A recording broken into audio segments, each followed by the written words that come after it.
Hi everyone, lovely to see you. Can you all hear me okay? It's a pleasure to be here. My name is Sophie SOAR. I'm a commercial features editor at the Business of Fashion, and we're going to be discussing clean beauty in the Middle East. And joining me today to do so is two panelists here. We have NOOR al-NAFISI, who is the founder of NOOR, a Kuwait-based cosmetics brand that launched in 2022. And we have Sarah al-Rasheed, who is the founder of Asteri Beauty, the first clean vegan makeup brand to come out of Saudi Arabia, producing desert-proof cosmetics. It is an absolute pleasure to be here speaking with you today about the clean beauty industry, which is a booming category, valued at something like $8.7 billion in 2023 and projected to reach about $39 billion in 2033. It's expecting to grow at a compound annual growth rate of about 16%.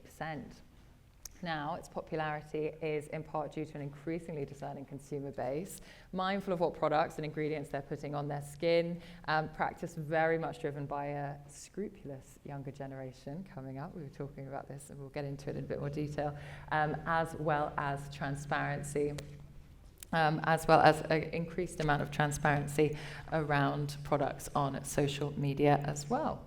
Another key factor that is driving clean beauty's growth is its association with the clean girl beauty trend and aesthetic, and no makeup look too, that's often pitted against the antithesis of the full glam makeup look too.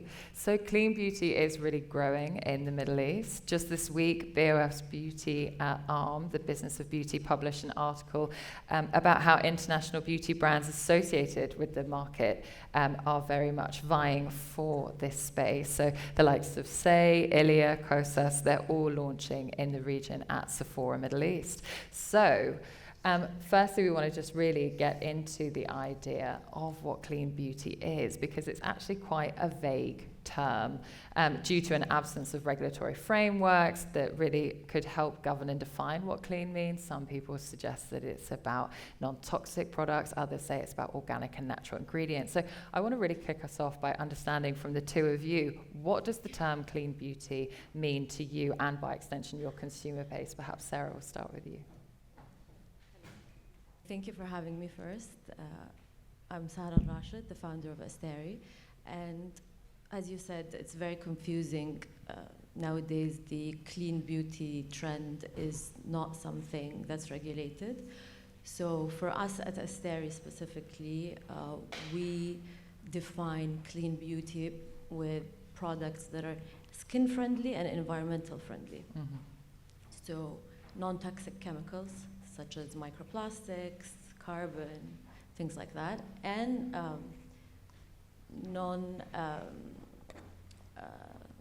what's the word? Nothing that like sensitizes the skin. Mm-hmm. So we don't allow carcinogens, anything like that for us. Yeah. Same question to you, Noor. What does clean beauty mean to you? I'm NOOR al-NAFISI. NOOR, as a clean beauty brand, for us, we believe it's clean ingredients, transparency in all our ingredients, sustainable, obviously sustainability, and ethical practices.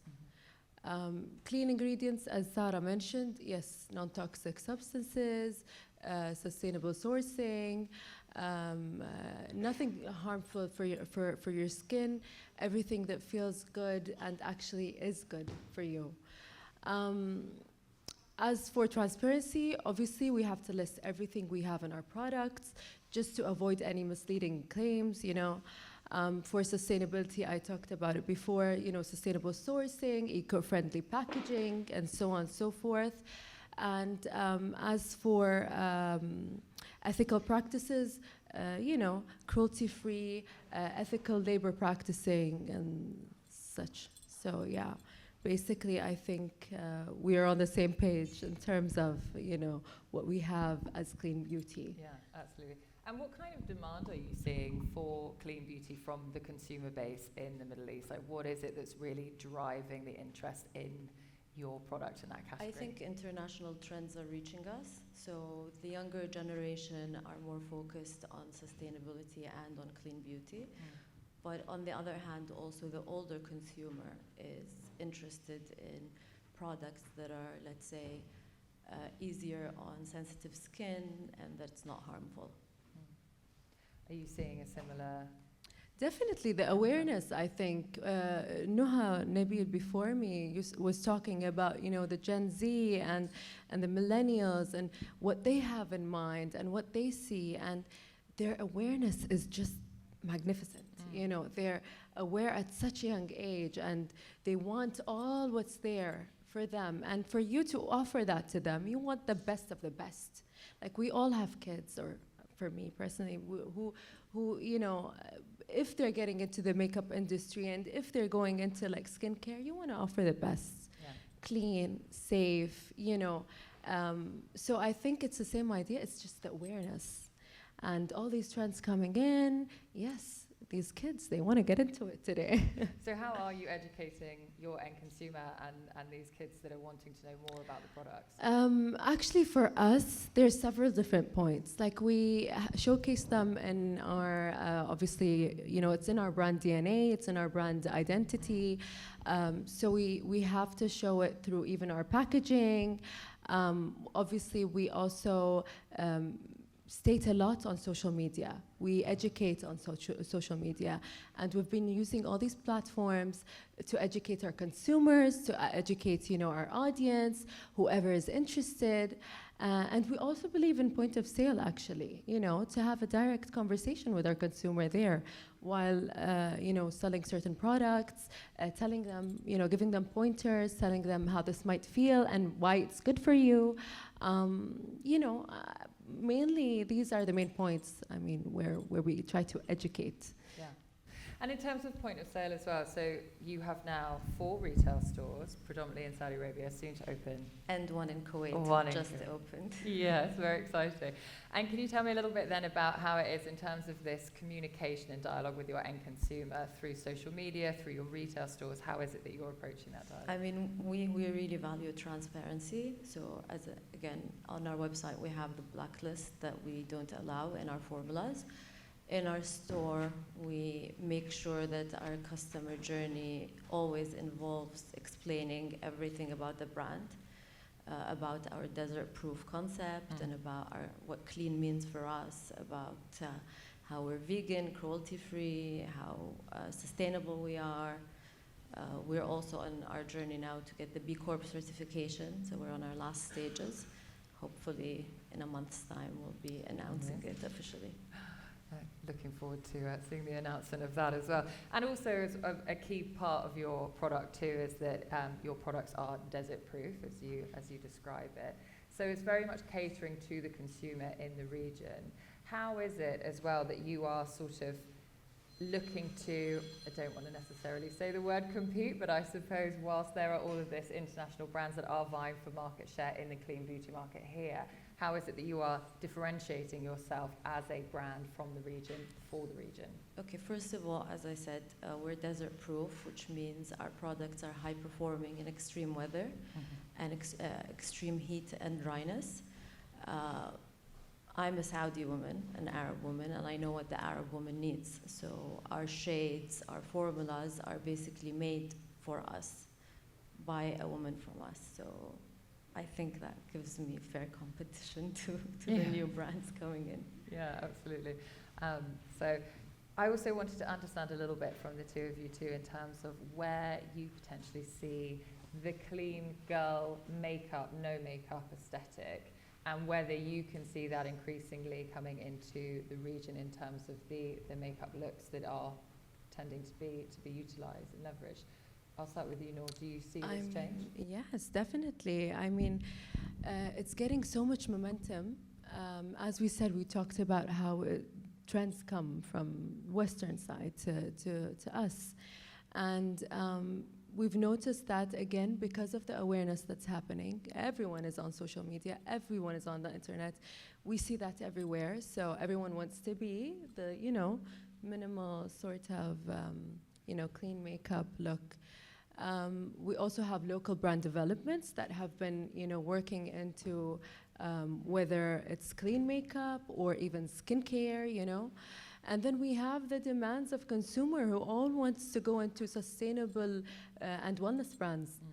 And that being said, we have all these new trends coming in, which is minimalism, clinical beauty, mindful makeup. All these trends have been passing by, and it's all focused on clean brands, less product, more focused on skin. So yeah, it's evolving. Even as it comes, it evolves.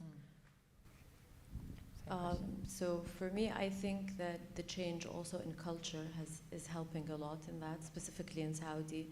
Women are constantly now on the move, they're working, they're driving, so they want easy makeup, and they want makeup that lasts them all day long, but also that they don't look overly done. So I think that no makeup is really like booming with especially the working woman. They are using, I would say, less foundation, more skin tints. They're opting for more nude shades in their lipsticks, but they're always strong on their eyes. I think that's the one feature that the Arab girl is like known for. You were saying earlier, Noor, as well, never leave the house without your My lashes. Everyone who knows me knows lashes is my thing. And I believe, like, even as an Arab woman, we always, like, even historically going back, it was all about the eyes, the strong, liner, it was always the focus. And nowadays we see brands going into ingredients, like they go back to like using argan oil or rose water, and it's nice because it gives you that Arabic feel too. And again, with a clean brand, we're always excited to use organic ingredients. What do you think, Sarah? We do. We have in a lot of our products we use.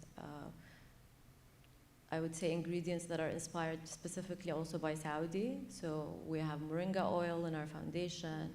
We use pomegranate. We use date seed oil. So we're using our own culture and nature in our products. And Sarah, you'd also spoken about the evolution in the practice of putting on makeup, how it's much more, thinking about the on the go, the being out all the time. And I know this is also something that you've been thinking about at Inner as well, the sort of ritualistic process of putting on makeup. Can you talk me through a little bit more about that? Okay. And why it's So important? when I was thinking about creating Inner and, researching, getting into, I was in contact with several different labs. By the way, we launched 2022, but it was 6 years before that we started doing the research, and all of that. So you get on your laptop, we get in contact with labs, getting ignored all the way. And, fast forward to 2018, that's when I sat with the branding agency. And at that point, I still didn't sign with any lab. And I sat down, and first question was, why another makeup brand? What's so special? What are you offering? And I look at them and I say, you know what? I just feel like I have a bigger message to deliver, to share. And it's not, it's not just products, it's not just makeup. The message behind Inner is to remind every woman about the ritual, taking those 10 minutes of your day or even an hour, whatever you have to offer to yourself, and actually looking at yourself and enjoying the process of enhancing what you have to enhance. You are beautiful, yes, without makeup, I'm sure. But you can enhance, and taking those 10 minutes out of your day and actually enjoying the ritual, it's everything. It's elevating. It would change your mood, your day, your progress, even your production of work. And so I talked about that. And that's where they focused on the inner relationship with yourself. And obviously that's how the name came up, as well as they were interested to put like a personal touch in the name, and it's my initials actually, and in the middle of the brand. So yeah, that was just a personal touch to it. A lovely personal touch as well, putting Thank yourself you. into the brand for sure. And how about yourself, Sarah? How much of yourself do you put into the brand? How much are you translating? A lot. So I think what we wanted to do when we launched the brand was to create something that represents the Arab woman or the Saudi woman. I grew up with my sisters, with my nieces, cousins, a lot of other girls. We did everything together. So a big part of our brand is about sisters under the stars. So our message is to create a community and, you know, to spend time with your family and sisters and to send that message everywhere, because I think this is something that's really special in the Arab world, that we are always together as a community and it's not an individualistic society. Yeah, and I think on the topic of community as well, this was something that came up in the last talk as well that we were hearing from the individuals on stage, and how it's so important to, when you're building a community, to have that authenticity and to be putting forward that message, especially when you're trying to build a community online through your social media presence as well. And I wanted to know a little bit more about, we've spoken a little bit about social media, but I want to know a little bit more about how it is that you are continuing to approach building your community through these platforms, and what communication looks like through the community building for you and your brands. Noor, should we start with you? Honestly, I noticed something with social media. Again, it's always evolving. But nowadays, you know, being very commercial with any brand you have is not as, let's say, people will not relate as much, you know? If you're very generic, if you're just like, you know, showcasing a product and that's it, there's no bouncing back from consumers. There's no feedback. You wouldn't feel like it's anything real. Nowadays, consumers want something more personal, more realistic, more day-to-day. They want to see, you know, even your brand grow. They want to see what sort of woman would wear your brand, what would she do, what's her day-to-day like, what's in her purse, you know, and that is how they relate. And that is how they feel like they're encouraged to even go on and you know, buy your products. It's very tricky, it's very challenging, but then again, it's realistic. Today, who would go on like a, you know, on a random page and be like, oh, okay, you know, it's a nice product. No, you want to see it on models, you want to see it on real people, and you've seen the shift even in fashion nowadays. So, yeah, for me, I think this is what I noticed highly.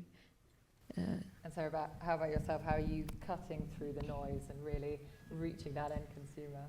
I mean, you have to push through everything. I think you need to do everything that's there, as Noor said and the girls earlier, that the social media platforms are constantly evolving and the algorithm is constantly changing. So you need to keep on updating and changing videos, images, content creators, influencers, ads.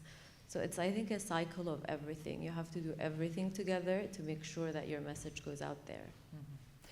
I also read a report as well by Shaloub Group from last year around the beauty market, and they very much found that across Kuwait, across the UAE, and across Saudi Arabia too, that word of mouth is still the #1 influential aspect. Does this resonate with you? Do you relate to that? And how do you help nurture those relationships to help that word of mouth get out? Sorry. No, I Sarah. definitely agree. Most of the people that come to our store who have never heard about it or have seen it online but just never used it have only come because they were advised by a sister or a friend or a cousin or someone that was using it that they know, more than, let's say, an ad or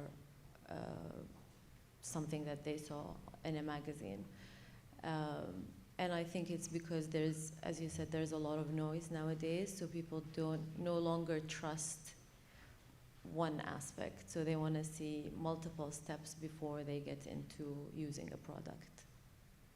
No, do you want Definitely. As Sarah mentioned, there's so much noise, and people started actually not even looking into, these famous, top-notch, let's say, influencers because of all these, commercials, and it's not real to them. It's not something they can depend on. It's not credible. So word of mouth, especially in Kuwait, I think, it's magic. It's it just shifts your business. It's, you see the results instantly. Recently, I've seen, I've experienced something very similar, and it becomes, it just goes around globally. So you see the GCCs, they all listen to like certain groups of friends, or whether there was an event recently, and they tell each other, and then you see the orders coming in. And it's very, very funny, but it's true. I mean, it's very common here. It's magic. Word of mouth is magic here. We also touched a little bit on the younger consumer earlier too, and we were speaking yesterday about how Sephora now is, filled with the teenagers, even younger sometimes, tweens, running around trying on products. So they are a very important next consumer base. Khalid said earlier in the talk about how, they may not have that much spending power, but it's really important to tap into them. Do you think that's the same for beauty? Do you think there is this immense opportunity to talk to them, or are they already spending? Are they a consumer that you are trying to speak to and market at all?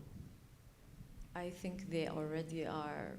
They know better than all of us, I think, in my opinion. They see everything, and they know what's in the market and what's happening.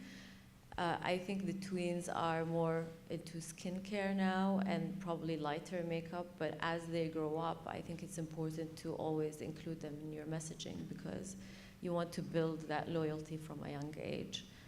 With lip glosses, maybe lip balms, things that are more suitable for the younger consumer. True.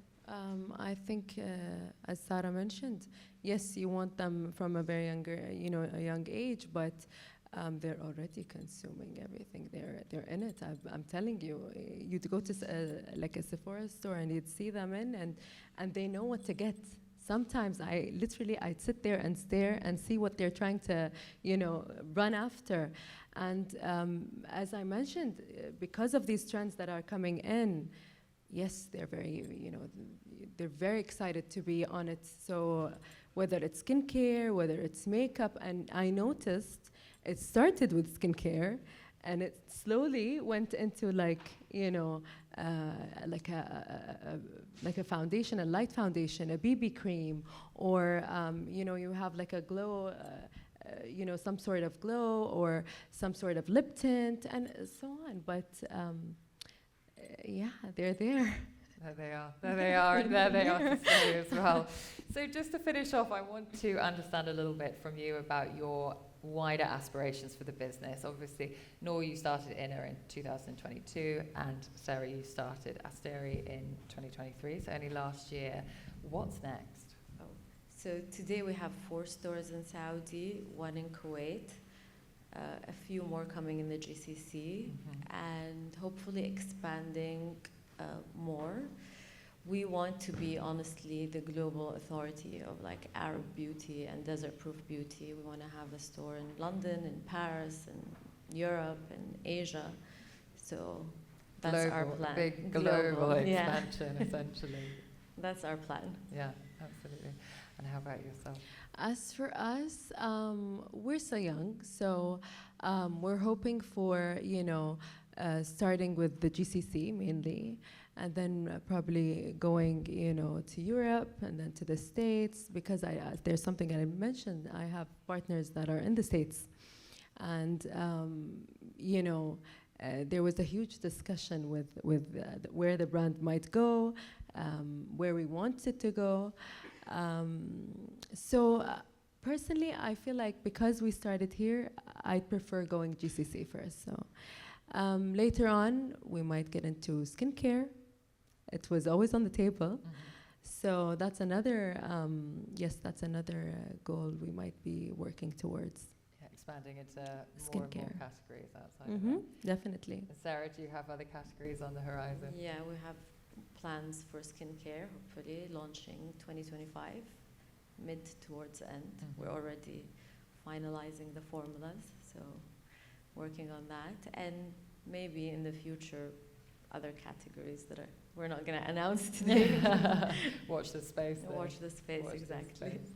Wonderful. I'm going to also allow our audience to ask any questions if anybody. Apologies for my microphone challenges that I'm having. It's keeps on falling out of my ear.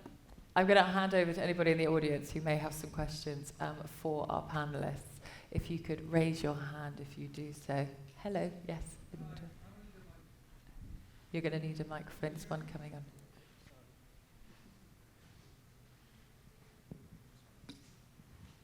Hi, thank you, Noor and Sarah. That was great, really interesting, and wish you both the best of luck. You guys are inspiration to many young people. My question is, it's an e-commerce world, as you know, especially in COVID, everything went online, and I know you have 5 stores and you plan on expanding, but do you have a specific online strategy, how to expand in markets that are beyond the geographies you mentioned?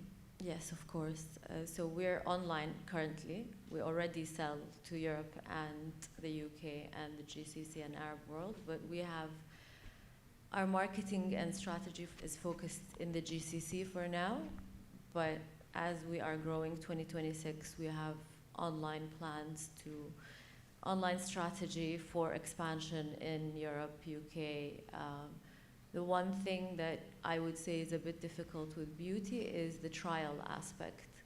So a lot of people like to try before buying. So having a store gives that experience, like, and touch to it. But people tend to maybe buy more online when you're on a trusting website. So if you're already on Sephora, people will come and buy you more, but that's the future, inshallah. As for us, yes, we're online. Actually, it's my main source. We deliver worldwide, but as Sarah mentioned, our issue is the trial process, and that's why we want to get into stores nowadays, even in the GCC. It makes it easier to give them the experience, and then we'd see the orders coming in online, obviously. But there was times where, you know, we find huge jumps with orders online. We'd find like a huge difference. Thankfully, I didn't go through the COVID phase because I opened up later, but I know like several different brands took advantage in this time, and in fact the sales were crazy, just depending online. So yes, I think Sarah most likely answered very well. Any other questions from our audience as well? Yes, we've got one towards the back there. We'll just try and get a microphone to you. There's a question just up there. Oh, perfect, thank you. Thanks, Sarah and Noor. My question is also about the expansion for your brands to different continents. Speaking about Europe, for example, I strongly believe that the way is paved to do so because Arabs are there as tourists. You can see now in central London, couple of restaurants, Arabic restaurants. How many Arab students are there in UK? USA as well. So taking slow steps to expand the brands that born in Middle East, I think the time comes now to rethink about it and take some agile steps, I would say. What do you think? Definitely, you're right. As you mentioned, baby steps for us, because as I mentioned, we're still a young brand. Our product range is not as wide. So for us, even in the future, going, having a wider product range and then going global would be more logical, obviously. But definitely, London, Paris, Europe, yes, of course, we have a lot of consumers there too, a lot of Arabs. So yes, definitely. Thank you. Any other questions from our audience whilst we're here? No, wonderful. I think we have lunch now. Thank you so much to both of you for joining us. Thank you. see you all after the break.